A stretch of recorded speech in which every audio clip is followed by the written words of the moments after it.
दोस्तों, आलोक इंडस्ट्रीज का शेयर कुछ महीने पहले तो 4 रुपए के आसपास था और आज की डेट में जब मैं ये वीडियो बना रहा हूँ तो 20 रुपए के आसपास ट्रेड कर रहा है। हेलो दोस्तों, मैं हूं क्षितिज, आपका होस्ट और आपका दोस्त। चलिए हमारी आज की वीडियो स्टार्ट करते हैं। तो दोस्तों, आज हम कुछ ऐसे शेयर्स के बारे में बात करने वाले हैं जिनमें आप लोग सबसे ज्यादा इंटरेस्टेड रहते हैं। हाँ जी, आप सही समझे, हम पेनी स्टॉक्स के बारे में ही बात करने वाले हैं। और दोस्तों, इस वीडियो के एंड में मैं आपको 3 शेयर्स के बारे में भी बताऊंगा जिनमें मैं पर्सनली इन्वेस्ट करता हूं या फिर आने वाले समय में मैं जिनमें इन्वेस्ट करने का प्लान कर रहा हूं। तो इस वीडियो को लास्ट तक जरूर देखिएगा। और दोस्तों, ये वीडियो पेनी स्टॉक्स वाली सीरीज का सेकंड पार्ट होने वाली है, तो अगर आप इसका फर्स्ट पार्ट देखना चाहते हैं तो उसका लिंक आई बटन में आ रहा होगा, आप वहां से वो वीडियो भी देख सकते हैं। और दोस्तों, अगर आपने अभी तक अपना डीमैट अकाउंट नहीं खुलवाया है तो डिस्क्रिप्शन में डीमैट अकाउंट ओपनिंग लिंक है, आप उसके थ्रू अपना डीमैट अकाउंट भी खुलवा सकते हैं। अब दोस्तों, वीडियो में आगे बढ़ने से पहले सबसे पहले तो मैं आपको ये बता दूं कि ये पेनी स्टॉक्स होते क्या हैं। तो पेनी स्टॉक्स वो शेयर्स होते हैं जो शेयर मार्केट में $1 से भी कम में लिस्ट हो रखे होते हैं। मतलब जो शेयर्स बहुत ज्यादा सस्ते दामों में शेयर मार्केट में लिस्ट हो रखे हों, उन्हें हम पेनी स्टॉक्स की कैटेगरी में रख सकते हैं। अब दोस्तों, उन 3 शेयर्स के बारे में जानने से पहले जिनमें मैंने अभी तक इन्वेस्ट कर रखा है या फिर आने वाले समय में मैं इन्वेस्ट करूंगा, उससे पहले हमें ये कुछ रूल्स पता होने चाहिए पेनी स्टॉक्स में इन्वेस्ट करने के लिए। क्योंकि पेनी स्टॉक्स बहुत ज़्यादा रिस्की होते हैं। इनमें या तो आपका पैसा डबल हो जाएगा सीधा, या फिर ऐसा भी हो सकता है कि वो पैसा ज़ीरो ही हो जाए। तो ये कुछ रूल्स हैं जिनके हिसाब से मैं चलता हूँ ताकि मेरे को ज़्यादा से ज़्यादा प्रॉफिट हो और कम से कम नुकसान हो। और दोस्तों, ये रूल्स वो रूल्स हैं जो मेरे लिए पर्सनली तो काम करते हैं, पर आप अपना कोई भी डिसीजन लेने से पहले अपने फाइनेंशियल एडवाइजर से डिस्कस करके लीजिएगा या फिर अपनी खुद की रिसर्च करने के बाद ही कोई भी डिसीजन लीजिएगा। अब दोस्तों, हमारा पहला रूल ये है कि हमें इन शेयर्स में कम से कम पैसा इन्वेस्ट करना है। अब आप लोग सोच रहे होंगे कि क्यों भाई, हम क्यों लगाएं अब कम पैसा, तुम ही कमाओगे क्या सारा पैसा, हम ना कमा लें कुछ। खैर दोस्तों, ये तो थोड़ी सी मजाक की बात हो गई, पर हाँ, अगर आप ज़्यादा पैसा भी लगाना चाहते हैं तो आप लगा सकते हैं, लगा के देख लीजिए। मैं आपको नहीं रोकूंगा, पर मैं आपको ये ज़रूर बता दूं कि अगर आप इन शेयर्स में ज़्यादा पैसा लगाएंगे तो उतना ही ज़्यादा रिस्क भी होगा, आपका पैसा डूबने का रिस्क। क्योंकि दोस्तों, हम चाहे कितना भी अच्छा शेयर सिलेक्ट कर लें, अगर वो पेनी स्टॉक है इसका मतलब वो रिस्की तो है ही। चलिए मैं आपको एक एग्जाम्पल दे देता हूँ। तो एक बंदा है जिसका नाम है राहुल, और राहुल के पास हैं 40,000 रुपये। अब उसके पास 2 ऑप्शंस हैं, या तो वो उन 40,000 रुपये को पेनी स्टॉक्स में इन्वेस्ट कर दे, या फिर वो उन 40,000 रुपये में से 38,000 रुपीज़ तो इन्वेस्ट करे अच्छी कंपनीज में, लार्ज कैप शेयर्स में, और 2,000 रुपये इन छोटे छोटे पेनी स्टॉक्स में इन्वेस्ट कर दे। तो अब पहले केस में जहाँ पे उसने सारा 40 के 40,000 ही पेनी स्टॉक्स में इन्वेस्ट करे थे, वहाँ पे अगर उसे नुकसान होता है तो उसका तो सारा पैसा चला जाएगा, वो तो एक तरह से खुद को बर्बाद टाइप फील करने लगेगा। और दूसरे केस में अगर हम देखें, जहाँ पे उसने सिर्फ 2,000 रुपये पेनी स्टॉक्स में इन्वेस्ट करा था, वहाँ पे अगर उसका वो 2,000 रुपये चले भी जाएं तो उसे ऐसा कोई बहुत ज़्यादा दुख नहीं होगा। तो इसीलिए मैं कह रहा था कि हमें कम से कम पैसा पेनी स्टॉक्स में इन्वेस्ट करना चाहिए, क्योंकि ये बहुत ज़्यादा हाई रिस्क वाले शेयर्स हैं। पर हाँ, अगर हम दूसरी साइड पर देखें तो ऐसा भी हो सकता है कि उसके वो 2,000 रुपये ही 20,000 रुपये बन जाएं। और दोस्तों, जैसे मैंने उस एग्जाम्पल में 2,000 रुपये की बात करी, इसका ये मतलब नहीं है कि आपको 2,000 रुपये ही लगाने हैं। ऐसा मत करना कि आपके पास 2,000 रुपये हैं और आप वही 2,000 रुपये लगा दो।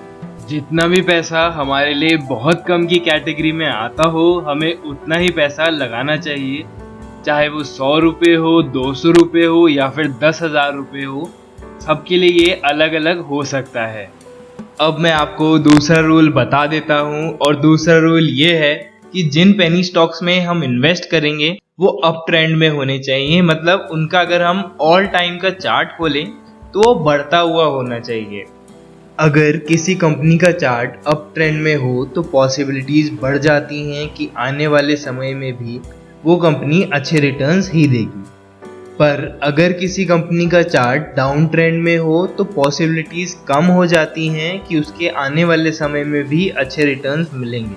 अब ऐसा ज़रूरी नहीं है, पर जनरली ये जो डाउन ट्रेंड वाली कंपनीज होती हैं ये या तो बर्बाद हो चुकी होती हैं, पर आपको फिर बता दूं कि ऐसा ज़रूरी नहीं है, कई बार ये कंपनीज फिर से रिवाइव भी हो जाती हैं। अब दोस्तों तीसरा रूल ये है कि हमें थोड़ा बहुत न्यूज़ के ऊपर भी ध्यान देना है, क्योंकि अगर कोई काफ़ी बड़ी न्यूज़ आ जाती है, जैसे कि किसी छोटी कंपनी को कोई बहुत बड़ी कंपनी एक्वायर कर लेती है, तो वो छोटी कंपनी का भी शेयर प्राइस बढ़ जाएगा इन द लॉन्ग टर्म। पर अब ऐसा भी नहीं है कि हमारे लिए हर न्यूज़ ही इम्पोर्टेंट है, क्योंकि मार्केट में तो बहुत सारी न्यूज़ चलती रहती है।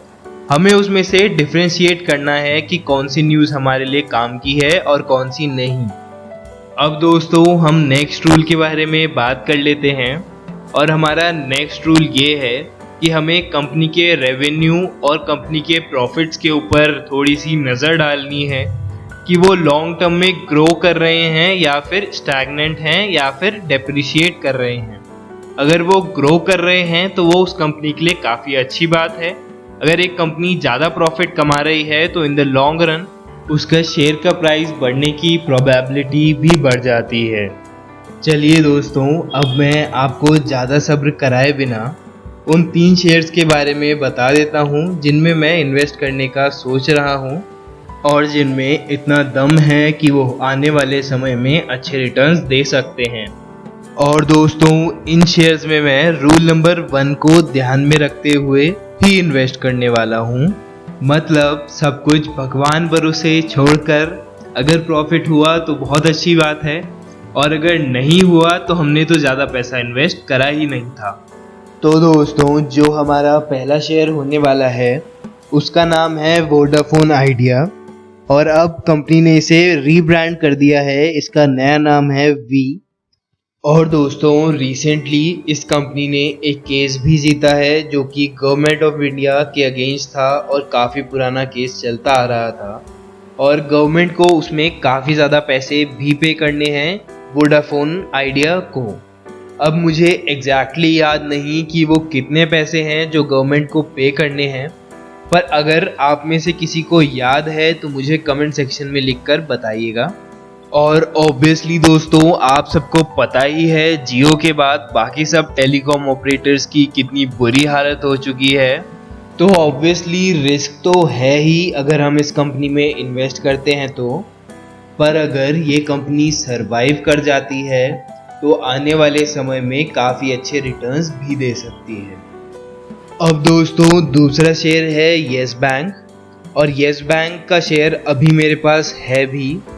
इस शेयर को मैंने 11.5 रुपये के आसपास खरीद रखा है, और अगर ये शेयर फिर से 12 रुपये के नीचे आएगा तो मैं इसमें और इन्वेस्ट करने के बारे में सोच सकता हूँ। और दोस्तों हमारा तीसरा शेयर होने वाला है ट्राइडेंट लिमिटेड। इस कंपनी में भी मैंने थोड़ा सा इन्वेस्ट करा हुआ है, एकदम ना के बराबर ही। और इस शेयर की सबसे खास बात ये है कि ये शेयर एक पेनी स्टॉक होने के बावजूद भी अपने शेयर होल्डर्स को डिविडेंड्स बांटती है। भले ही वो बहुत कम हो, पर बांटती है, वो भी बहुत बड़ी बात है। और इस शेयर के ऑल टाइम चार्ट को भी देखें हम तो वो भी ग्रीन कलर में है, जो कि एक अच्छा साइन है। अब हो सकता है कि ये शेयर आने वाले समय में हमें काफ़ी अच्छे रिटर्न्स दे दें, और ये भी हो सकता है कि आने वाले समय में इन शेयर्स में हमें बहुत ज़्यादा नुकसान हो जाए। तो इसीलिए मैं तो उतना ही पैसा इन्वेस्ट करूँगा जो मैं खोने को तैयार हूँ। Thank you so much for watching this video. अगर आपको ये वीडियो पसंद आई हो तो इसे लाइक और शेयर कीजिएगा, और